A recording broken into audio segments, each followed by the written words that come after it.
Changing the lives of widows. So in this section, what we are going to study is that how the lives of widows are the women whose husbands has died. तो जिन औरतों के जो पति हैं, जिनकी मृत्यु हो जाती है, उन्हें हम विडो कहते हैं, हिंदी में हम इन्हें विधवा कहते हैं। तो इनकी जो लाइफ है वो किस तरीके से बदली, राइट? सो उसके बारे में हम पढ़ने वाले हैं। Ram Mohan Roy was particularly moved by the problems widows faced in their life. तो जो राम मोहन रॉय हैं, उन्हें बड़ी ही प्रॉब्लम होती थी जो विडोज हैं उनकी लाइफ को देखकर, मतलब कि उनकी जो लाइफ है वो बहुत ही ज्यादा दुखों से भरी हुई थी और उनके दुख को देखकर जो राजा राम मोहन रॉय हैं उन्हें बहुत ही ज्यादा दुख होता था। He began a campaign against the practice of sati, और इसीलिए उन्होंने क्या किया, जो सती वाली प्रथा चल रही थी, सती प्रथा चल रही थी, उसके खिलाफ उन्होंने एक कैंपेन स्टार्ट किया। Ram Mohan Roy was well versed in Sanskrit, Persian and several other Indian and European languages. तो राजा राम मोहन रॉय जी जो थे उनको काफी सारे लैंग्वेजेस का ज्ञान था। उन्हें संस्कृत भाषा आती थी, पर्शियन और दूसरी इंडियन एंड यूरोपियन भाषाएं जो हैं उन्हें आती थी। He tried to show through his writings that the practice of widow burning had no sanction in ancient text. तो अपनी राइटिंग्स के थ्रू, मतलब कि जो वो बुक्स वगैरह लिखते थे, उस सब के थ्रू उन्होंने लोगों तक ये बात पहुंचाने की कोशिश की, ये उनको बताने की कोशिश की कि हमारे जो एंशिएंट टेक्स्ट हैं, एंशिएंट टेक्स्ट मतलब हमारे जो पुराने हैं, वेद हैं, इन सब में ऐसी कोई भी बात नहीं लिखी है कि आपको विडो को जलाना है, मतलब कि जो विडो है उसे अपने पति के फनरल पायर के साथ जल जाना चाहिए, ऐसा हमारे एंशिएंट टेक्स्ट में कहीं पे भी नहीं लिखा। तो ये चीज जो है वो राम मोहन राय जी जो है वो लोगों को अपने राइटिंग्स के थ्रू बताने की कोशिश कर रहे थे कि हमारी एंशिएंट टेक्स्ट में इस प्रैक्टिस जैसा कुछ भी नहीं है, इस बारे में नहीं लिखा। By the early 19th century, as you have read in chapter 7, many British officials had also begun to criticize Indian traditions and customs. अब 19th century की शुरुआत से क्या होने लगा था, हमने लास्ट चैप्टर में भी पढ़ा था कि जो ब्रिटिश ऑफिशियल्स है ना, धीरे धीरे करके वो इंडियन ट्रेडिशंस को नापसंद करने लगे थे, उन्हें क्रिटिसाइज करने लगे थे, उन्हें गंदा मानने लगे थे। इंडियंस के जो ट्रेडिशंस है, कस्टम्स है, तो उनको वो गंदा मानने लगे थे। They were therefore more than willing to listen to Ram Mohan, who was reputed to be a learned man. तो अब हो क्या रहा था, जो ब्रिटिश ऑफिशियल्स हैं वो तो इंडियन ट्रेडिशंस का क्रिटिसिज्म कर ही रहे थे, और फिर उन्होंने देखा कि जो राम मोहन रॉय हैं वो भी इंडियन ट्रेडिशंस का क्रिटिसिज्म कर रहे हैं, उनके खिलाफ जा रहे हैं। मतलब कि उन्हें लगा कि चलो ये बंदा जो है वो सेम बात कह रहा है जो हम कह रहे हैं। तो इसलिए क्या किया ब्रिटिशर्स ने राम मोहन रॉय जी के जो एफर्ट्स थे वो देखे कि किस तरीके से वो सती प्रथा को बैन करने के लिए मुहिमें जो है वो छेड़ रही हैं। तो उस वजह से क्या हुआ कि 1829 में ब्रिटिशर्स ने जो सती है उसको बैन कर दिया कि कोई भी जो औरत है, कोई भी जो विडो है वो इस तरीके से नहीं जलेगी, अपने पति के जो चिता है उसके साथ नहीं जलेगी। The strategy adopted by Ram Mohan was used by later reformers as well. तो जो स्ट्रेटेजी राम मोहन रॉय ने अडॉप्ट की थी लोगों तक अपनी बात पहुंचाने के लिए, उन्हें अपनी बात समझाने के लिए, तो उसी तरह की स्ट्रेटेजी जो है वो बहुत सारे लोगों ने, जो दूसरे रिफॉर्मर्स हैं, उन्होंने भी अडॉप्ट की। अब क्या इनकी स्ट्रेटेजी थी? Whenever they wished to challenge a practice that seemed harmful, they tried to find a verse or sentence in the ancient sacred text that supported their point of view. अब राम मोहन रॉय जी की जो strategy थी वो क्या थी? उन्होंने क्या किया, उन्होंने एंशियंट टेक्स्ट का जो है वो एग्जाम्पल दिया, उसका जो है सहारा लिया लोगों को ये समझाने के लिए कि भाई हमारे एंशियंट टेक्स्ट में सती जैसी कोई चीज नहीं है, तो हम लोग जो है वो अपनी जो पुराने ट्रेडिशन है उनके खिलाफ जा रहे हैं, क्योंकि पुराने टाइम में ऐसा कुछ नहीं था, राइट? तो इसी तरीके से जो दूसरे रिफॉर्मर्स थे, अगर वो कोई भी चेंज लाना चाहते थे, कोई ऐसा चेंज जो कि सोसाइटी में हार्मफुल है, जो सोसाइटी के लिए हानिकारक है, तो उसके लिए वो क्या करते थे, ऐसे चेंजेस लाने के लिए, इन चेंजेस के लिए लोगों को समझाने के लिए वो क्या करते थे, वो एंशिएंट इंडिया के जो सेक्रेड टेक्स्ट है, हमारे जो वेद हैं, पुराण हैं, हमारे जो पवित्र टेक्स्ट हैं, उनमें से वो कोई वर्स या फिर कोई सेंटेंस ऐसा ढूंढते थे ताकि उनकी बात का जो वो सपोर्ट कर सके, राइट? अब मान लो कि कोई जो पर्सन है वो ये बताना चाहता है लोगों को कि जो अल्कोहल लेना है, जो शराब पीना है वो गलत है, राइट? तो वो समाज तक ये बात पहुंचाना चाहता है, तो वो क्या करेगा कि वो एंशिएंट टेक्स्ट में, हमारे जो वेद पुराण है, जो हमारी पुरानी बुक्स, उनमें क्या करेगा, कोई ऐसे सेंटेंस ढूंढेगा जिसमें ये लिखा होगा कि भाई जो शराब पीना है वो गंदा है, मदिरा पान करना जो है वो खराब है, गंदा है। तो वो ये चीज ढूंढेगा और फिर लोगों को बताएगा, देखो ये जो तुम्हारी बुक्स हैं उनमें जो हमारे एंशिएंट टेक्स्ट हैं उनमें ये लिखा हुआ है कि मदिरा पान करना खराब होता है, ये अच्छा नहीं माना जाता, तो तुम फिर इसको कर रहे हो, तुम शराब पी रहे हो, तो ये तुम गलत कर रहे हो। तो वो लोगों को इस तरीके से समझाने की कोशिश करते थे और इन चीज़ों ने, ये जो प्रैक्टिस थी कि तुम एंशिएंट टेक्स्ट से कोई सेंटेंस वगैरह ढूँढो तुम्हारी बात को सपोर्ट करने के लिए, इसने काम भी किया, ठीक है? इससे लोग जो है बहुत ज़्यादा इन्फ्लुएंस हुए भी, चेंजेस आए। They then suggested that the practice as it existed at present was against early traditions. तो लोग क्या करते थे, जो रिफॉर्मर्स थे, जो चेंजेस लाना चाहते थे, वो सेक्रेड टेक्स्ट में सेंटेंस जो थे उनको पॉइंट आउट करते थे कि देखो हमारा जो सेक्रेड टेक्स्ट है वो ऐसा कहता है, बट हम जो है वो उल्टा कर रहे हैं, हम वो काम नहीं कर रहे जो हमारे अर्ली ट्रेडिशन कहते हैं, हम उनके खिलाफ जा रहे हैं। So, for instance, one of the most famous reformers, Ishwar Chandra Vidyasagar, used the ancient text to suggest that widows could remarry.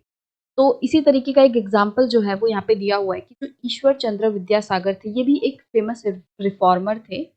तो इन्होंने भी क्या किया, इन्होंने एंशिएंट टेक्स्ट का इस्तेमाल किया ताकि वो लोगों को ये बता सकें कि देखो जो विडोज हैं वो भी वापस से मैरिज कर सकती हैं, दे कुड रीमैरी। क्योंकि उस टाइम पे क्या था, विडोज पे बहुत ज़्यादा रिस्ट्रिक्शंस थी कि या तो कोई औरत जो है वो अपने पति की चिता के साथ जल जाए, और अगर वो भी नहीं कर रही है, अगर मर नहीं रही है उसके साथ, तो क्या उसको वापस से शादी करने के लिए नहीं दिया जाता था, कि वो रीमैरिज जो है वो नहीं हो सकती। तो इसी चीज़ का जो है ईश्वर चंद्र ने विरोध किया। उन्होंने कहा कि जो विडोज हैं उन्हें भी वापस से शादी करने का जो है वो हक है, वो कर सकती हैं। और ये बात लोगों को बताने के लिए उन्होंने क्या किया, एंशिएंट टेक्स्ट का इस्तेमाल किया। कुछ ऐसे एग्जांपल्स दिए हमारे एंशिएंट टेक्स्ट से कि देखो यहाँ पे जो है वो रीमैरिज अलाउ की हुई है। This suggestion was adopted by British officials, और इनकी जो सजेशन है वो भी ब्रिटिश ऑफिशियल्स ने अडॉप्ट कर ली, मान ली, और एक लॉ पास किया गया 1856 में, जिसमें कि विडो रीमैरिज को, मतलब कि जो विधवा है वो वापस से शादी कर सकती है, पुनर्विवाह कर सकती है, तो उसको परमिट कर दिया गया, अलाउ कर दिया गया। Those who were against the remarriage of widows opposed Vidyasagar and even boycotted him. तो हमारे समाज में उस टाइम पे बहुत सारे ऐसे लोग थे जो कि विडो रीमैरिज के खिलाफ थे, जो नहीं चाहते थे कि जो कोई विधवा है, कोई औरत जिसका पति मर गया है, वो वापस से शादी करे, वो इस चीज के सख्त खिलाफ थे। तो उन लोगों ने क्या किया, उन्होंने विद्यासागर जो है उनका विरोध किया और उनको बॉयकॉट भी कर दिया। बॉयकॉट करना मतलब एक तरीके से समाज से बेदखल कर देना, कि इनकी कोई बात नहीं सुनेगा, इनको कोई हेल्प नहीं करेगा, इस तरीके से उन्हें बॉयकॉट कर दिया। By the second half of the 19th century, the movement in favor of widow remarriage spread to other parts of the country.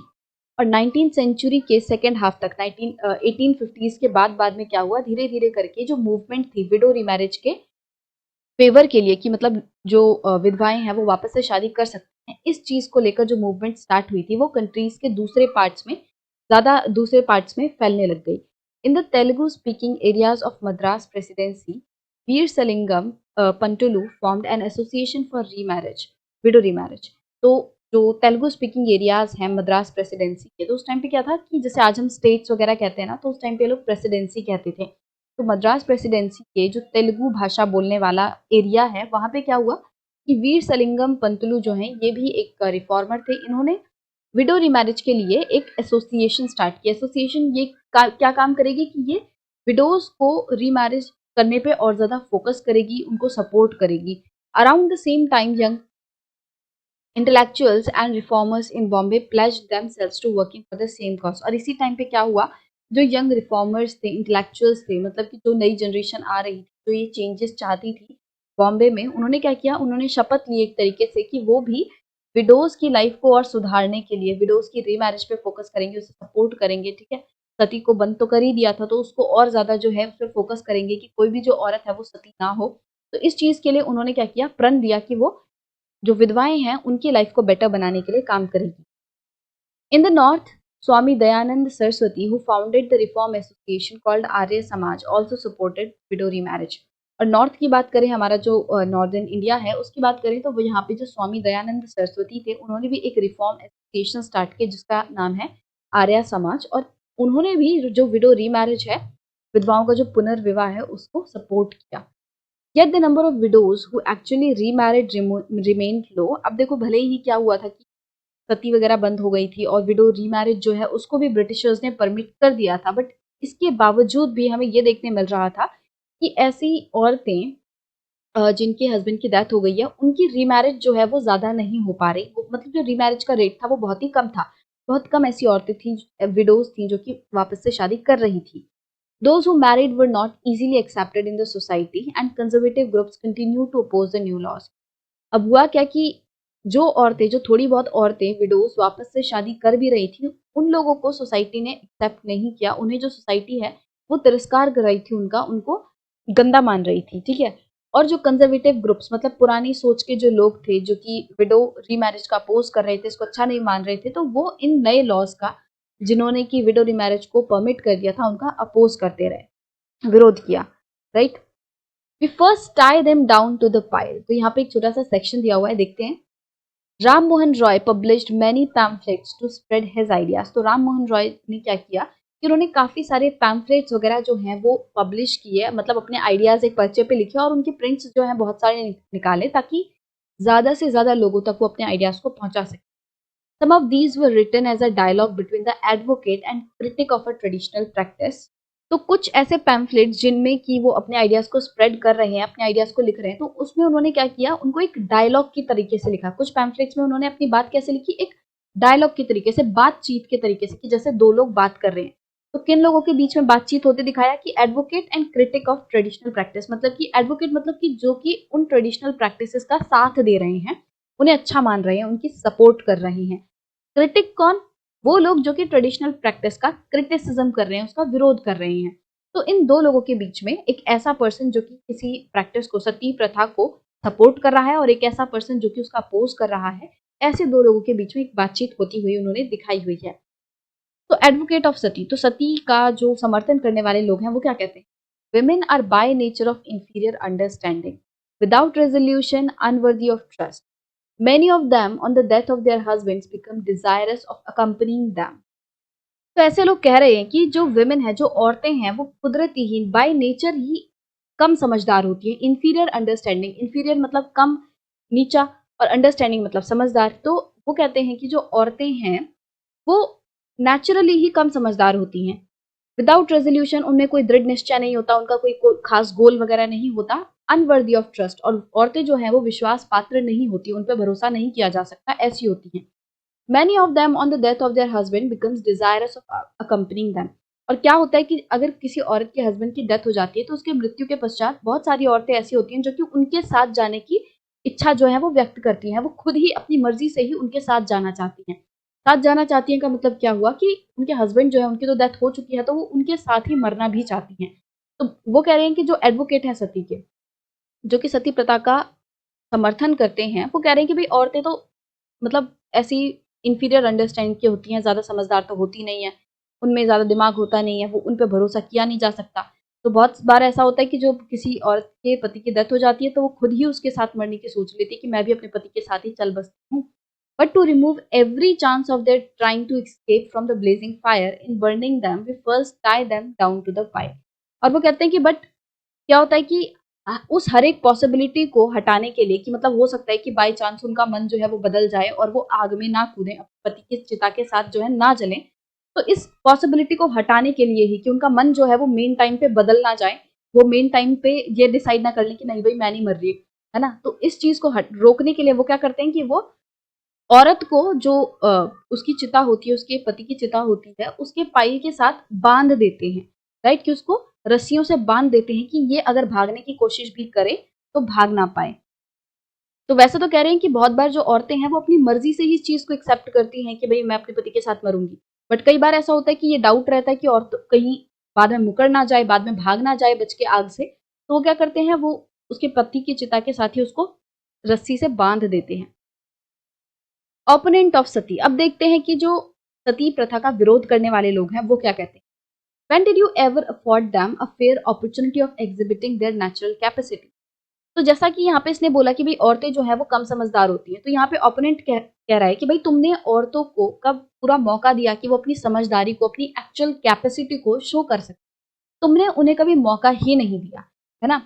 How then can you accuse them of what want of understanding, तब तुम मतलब तुमने कभी उनकी समझदारी को use मतलब इस्तेमाल करने का मौका ही नहीं दिया, कि वो उनको ये प्लेटफॉर्म ही नहीं दिया कि वो अपनी सोच को, अपनी समझदारी को व्यक्त कर सके, उसका प्रॉपर यूज कर सके।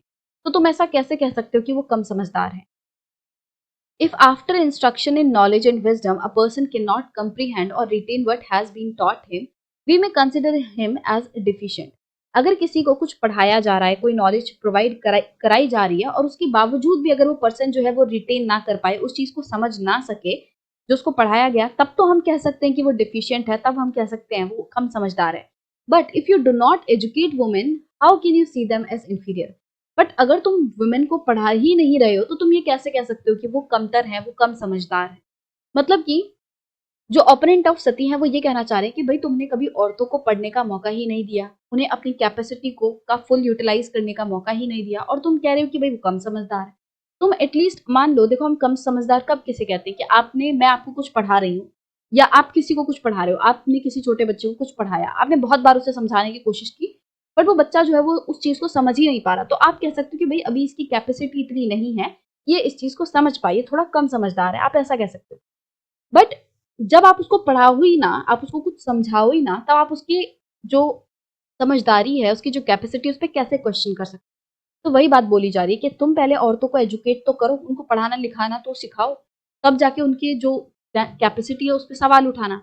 और आज की डेट में आप देखोगे तो कितनी सारी हम जगह देखते हैं कि औरतें जो हैं वो टॉप करती हैं, औरतें हर फील्ड में जो है वो आगे जा रही हैं, वो आदमियों के साथ खड़ी हो रही हैं, उन्हें टक्कर दे रही हैं।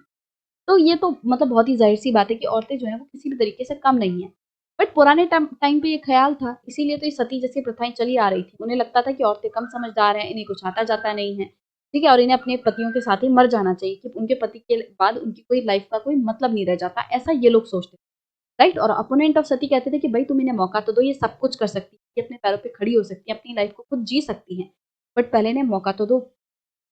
तो इस तरीके से हमने देखा कि किस तरीके से जो सती है वो बैन हुई, और किस तरीके से विडो रीमैरिज जो है उसको अलाउ कर दिया गया, कि पहली बात तो सती को बैन किया जाए कि कोई भी औरत इस तरीके से ना मरे, और दूसरा अगर कोई औरत जो है वो वापस से शादी करना चाहती है तो उसको फ्रीली वो करने की आज़ादी दी जाए। तो ये चीज़ जो है हमने देखी कि किस तरीके से राजा राम मोहन रॉय जी ने इस चीज़ पे फोकस किया।